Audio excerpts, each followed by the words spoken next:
S-400 ಕ್ಷಿಪಣಿಗಳನ್ನು ತಯಾರು ಮಾಡಿದೆಯೋ ಅದು ರಕ್ಷಣೆ ಮಾಡ್ಕೊಳಕ್ಕಾಗಲಿಲ್ಲ. ಅದೇ S-400 ತರಿಸ್ಕೊಂಡಂತ ಭಾರತ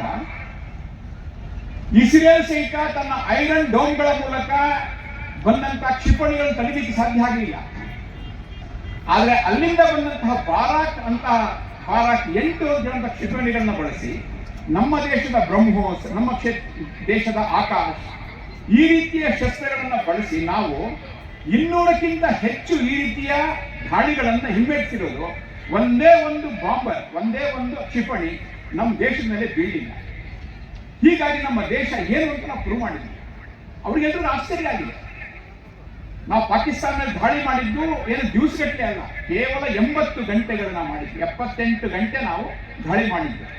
78 ಗಂಟೆಗಳಲ್ಲಿ ನಾವು ಬಳಸಿರುವಂತಹ ಶಸ್ತ್ರಾಸ್ತ್ರ ಎಷ್ಟಪ್ಪ ಅಂದ್ರೆ 50ಕ್ಕಿಂತ ಕಡಿಮೆ ಶಸ್ತ್ರಾಸ್ತ್ರ ಬಳಸಿದ್ದು ನಾವೇನು ಅಂತ ತೋರಿಸಿದ್ದೀವಿ. 50ಕ್ಕಿಂತ ಕಡಿಮೆ ಶಸ್ತ್ರಾಸ್ತ್ರಗಳ ಬಳಸಿ 80 ಗಂಟೆಗಳ ಒಳಗೆ ಪಾಕಿಸ್ತಾನಕ್ಕೆ ಜೀವಮಾನ ಕಾಲದಲ್ಲಿ ನೆನಪಿಡುವಂತಹ ಒಂದು ಪೆಟ್ಟನ್ನು ಕೊಟ್ಟಿರುವಂಥದ್ದು ಭಾರತೀಯ ಸೈನ್ಯ, ಭಾರತೀಯ ವಿಜ್ಞಾನಿಗಳು. ಭಾರತ ಸುಮ್ಮನೆ ಇಲ್ಲ. ಇವತ್ತು ಅಮೆರಿಕದ ಅಧ್ಯಕ್ಷ ಒಂದು ಹೆದರಿಕೆ ಹುಟ್ಟಿಸ್ತಾರೆ, ನಿಮ್ಮ ಮೇಲೆ 550% ಅಲ್ಲ, ನಿಮ್ಮ ಮೇಲೆ 500% ಮೇಲೆ ಟ್ಯಾರಿಫ್ ಹಾಕ್ತೀವಿ, ಟ್ಯಾಕ್ಸ್ ಹಾಕ್ತೀವಿ ಅಂತ. ಇದೇ ಬೆದರಿಕೆಯನ್ನ 98ರಲ್ಲಿ ಆಗಿನ ಪ್ರಧಾನಿಗೆ ಅಟಲ್ ಬಿಹಾರಿ ವಾಜಪೇಯಿ ಅವರಿಗೆ ಬೆದರಿಕೆ ಹಾಕಿದಾಗ ಅಟಲ್ ಬಿಹಾರಿ ವಾಜಪೇಯಿ ಅವರು ಹೇಳಿದ್ರು, ನನ್ನ ದೇಶದ ರೈತ ಇದ್ದಾನೆ, ನನ್ನ ದೇಶದ ಸೈನಿಕ ಇದ್ದಾನೆ, ನನ್ನ ದೇಶದ ವಿಜ್ಞಾನಿಗಳಿದ್ದಾರೆ, ಅವ್ರನ್ನ ಜೊತೆಗಿಟ್ಕೊಂಡು ನಾನು ಈ ಒಂದು ಸವಾಲು ಸ್ವೀಕಾರ ಮಾಡ್ತೀನಿ, ಏನ್ ಬೇಕಾದ್ ಮಾಡಿ ನೀವು ಅಂತ ಸ್ಯಾಂಕ್ಷನ್ ಹಾಕೋದಕ್ಕೆ ಹೇಳ್ತಾರೆ.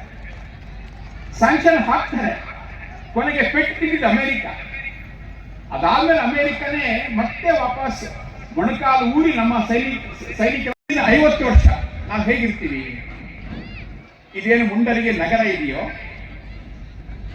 ಇದೇನು ಅನ್ನದಾಯೇಶ್ವರ ಸ್ವಾಮೀಜಿಗಳ ಒಂದೇನು ಆವರಣ ಇದೆಯೋ, ನಾವುಗಳು ಹೇಗಿದೀವೋ, ನಮ್ಮ ಮಕ್ಕಳು ಇದರ ಜೊತೆಗೆ ಅವರು 25 ವರ್ಷದ ನಂತರ 50 ವರ್ಷದ ನಂತರ ಹೇಗಿರ್ತಾರೆ, ಇಲ್ಲಿನ ವಾತಾವರಣ ಹೇಗಿರುತ್ತೆ, ಇಲ್ಲಿನ ಭಾಷೆ ಹೇಗಿರುತ್ತೆ, ಇಲ್ಲಿನ ಸಂಸ್ಕೃತಿ ಹೇಗಿರುತ್ತೆ, ನಮ್ಮ ರೀತಿ ನೀತಿ, ಮಕ್ಕಳ ಹವ್ಯಾಸಗಳು, ಅಭಿರುಚಿಗಳು, ಅವರ ಆಸಕ್ತಿಗಳು ಹೇಗಿರ್ತವೆ, ಮುಂದಿನ ಪೀಳಿಗೆ ಅದು ನಮ್ಮ ಪೀಳಿಗೆನೇ ಆಗಿರುತ್ತಾ ಅಥವಾ ಯಾವ್ದು ವ್ಯತ್ಯಾಸ ಆಗೋ ಸಾಧ್ಯತೆಗಳಿದೆಯಾ?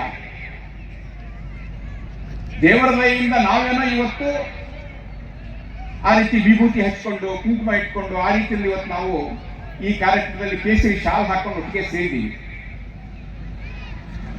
ನಾವು ಎಚ್ಚರಿಕೆ ತಗೊಳ್ಳದೆ ಹೋದ್ರೆ, ನಾವು ಸಂಘಟಿತರಾಗದೆ ಹೋದ್ರೆ, ಜಾಗೃತರಾಗದೆ ಹೋದ್ರೆ ಪರಿಸ್ಥಿತಿ ಹೀಗೆ ಇರುತ್ತಾ ಅನ್ನೋದನ್ನು ಯೋಚನೆ ಮಾಡಬೇಕು. ಮತ್ತೆ ಹೇಳ್ತೀನಿ, ಯಾರದೇ ವಿರುದ್ಧ ಅಂತ ಅನ್ಕೊಳ್ಳೋ ಅವಶ್ಯಕತೆ ಇಲ್ಲ. ನಮ್ಮ ಉಳಿವಿಗೋಸ್ಕರ, ನಮ್ಮ ಬೆಳವಣಿಗೆಗೋಸ್ಕರ ನಾವೆಲ್ಲರೂ ಯೋಚನೆ ಮಾಡಬೇಕಾಗಿರೋದು. ಇವತ್ತು ಜಗತ್ತು ವಿಚಿತ್ರವಾಗಿದೆ. ಈಗೊಂದು ವಾರದ ಹಿಂದೆ ಒಂದು ದೊಡ್ಡ ದೇಶವನ್ನೇ ಇನ್ನೊಂದು ಬಲಿಷ್ಠ ದೇಶ ತನ್ನ ಕಮಾಂಡೋಗಳನ್ನು ಕಳಿಸ್ಕೊಟ್ಟು ಆ ದೇಶದ ಅಧ್ಯಕ್ಷನನ್ನ ಅವನ ಮನೆಗೆ ನುಗ್ಗಿ, ಅಂಗರಕ್ಷಕರಿದ್ದಾರೆ, ದೊಡ್ಡ ರಕ್ಷಣಾ ವ್ಯವಸ್ಥೆ ಇದೆ, ಸೈನ್ಯ ಇದೆ, ಎಲ್ಲವೂ ಇದ್ದಾಗಲೂ ಸಹಿತ ನೇರ ಅಧ್ಯಕ್ಷನ ಮನೆಗೆ ಹೋಗಿ ಅಲ್ಲಿದ್ದಂತ ಅಧ್ಯಕ್ಷನನ್ನ, ಅವನ ಹೆಂಡತಿಯನ್ನ ಹಾರಿಸಿಕೊಂಡು ತನ್ನ ದೇಶಕ್ಕೆ ತೆಗೆದುಕೊಂಡು ಹೋಗಿ ಬಂದಿಗಳನ್ನಾಗಿ ಇಟ್ಟು ಅವರಿಗೆ ಹಿಂಸೆಯನ್ನೂ ಕೊಟ್ಟು ಆ ದೇಶವನ್ನ ಪೂರ್ತಿ ತನ್ನ ಕೈಯಲ್ಲಿ ತೆಗೆದುಕೊಂಡಿರೋದು ಇದನ್ನ ನಾವು ನೋಡ್ತೀವಿ. ನಾವು ಅದಕ್ಕೆ ಡಾಕ್ಟರ್ ಹೆಡ್ಗೇವಾರ್ ಹೇಳಿದಂತ ವಾಕ್ಯ ನೆನಪಿಟ್ಕೋಬೇಕು ನಾವು, ಜಗತ್ತು ಗೌರವಿಸುವಂತದ್ದು ಶಕ್ತಿಯನ್ನ ನೋಡಿ. ಯಾಕೆ ಆ ದೇಶ ದುರ್ಬಲ ಆಗಿ ಕಾಣ್ತು ಅವರಿಗೆ? ಆ ಬಲಿಷ್ಠ ದೇಶಕ್ಕೆ ಈ ದೇಶಕ್ಕೆ ದುರ್ಬಲ ಕಾಣ್ತು. ವೆನಿಜುವೆಲಾ ಅಂತ ಹೇಳುವಂತ ದೇಶ, ಯಾಕಂದ್ರೆ ಅಣ್ವಸ್ತ್ರ ಇಲ್ಲ, ಪರಮಾಣು ಬಾಂಬ್ ಅವ್ರ ಹತ್ರ ಇಲ್ಲ. ಅದೇ ಪರಮಾಣು ಬಾಂಬ್ ಇರುವಂತಹ ವ್ಯಕ್ತಿಗಳು ಇದಕ್ಕಿಂತ ದೊಡ್ಡ ಅನ್ಯಾಯ ಮಾಡಿದ್ರು ಸಹಿತ ಅವರನ್ನ ಕೆಣಕುವಂತಹ, ಅವ್ರ ಮೇಲೆ ದಾಳಿ ಮಾಡುವಂತಹ ಧೈರ್ಯ ಆ ದೊಡ್ಡಣ್ಣ ಅಂತ ಕರೆಸ್ಕೊಳ್ತಿದ್ದಂತಹ ಅಮೆರಿಕಕ್ಕೆ ಇಲ್ಲ.